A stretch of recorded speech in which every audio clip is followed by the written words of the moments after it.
Bonjour et bienvenue sur Boulevard BD. Aujourd'hui, petit éloge de Tintin. La vie de Jacques Langlois est indissociable de celle de Tintin.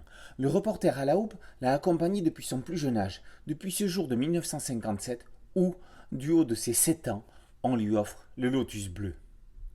Comme il le dit, si ça avait été Tintin au Congo, peut-être serait-il passé à côté d'une passion dévorante.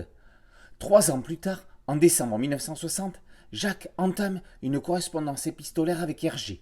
Elle durera plus de 20 ans, émaillée de rencontres entre le créateur et son lecteur.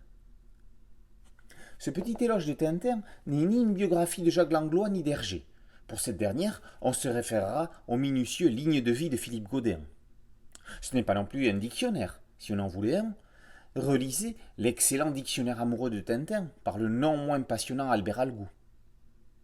Ce n'est pas non plus une description détaillée de chacun des albums. Pour cela, il suffit de se replonger dans le monde d'Hergé de Benoît Peters. Ce petit éloge de Tintin, c'est l'histoire d'amour d'un gamin pour un personnage de papier. Un recueil d'événements d'une vie, un album de souvenirs que Jacques Langlois nous fait l'amitié de partager. Langlois parle de la popularité hors norme de Tintin, seul rival du général de Gaulle. Il détaille les conséquences de la participation de Hergé au soir volé. Il raconte comment et pourquoi Hergé changea de position sur le port du Knickerbocker, le pantalon de golf de son héros.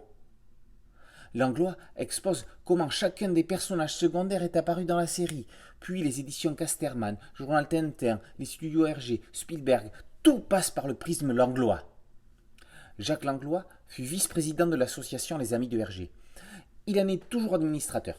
Grâce à Tintin, comme de nombreux lecteurs, il a pu et su conserver une âme d'enfant, et c'est d'ailleurs ce môme-là qui témoigne dans ce livre, comme si l'œuvre d'Hergé avait le pouvoir d'arrêter le temps. Empreint de sincérité, ce petit éloge de Tintin est une grande déclaration d'amour qui respire la passion et ne donne qu'une envie, relire Tintin. Petit éloge de Tintin, par Jacques Langlois, et paru aux éditions François Bourrin. A très bientôt sur Boulevard BD. Ciao.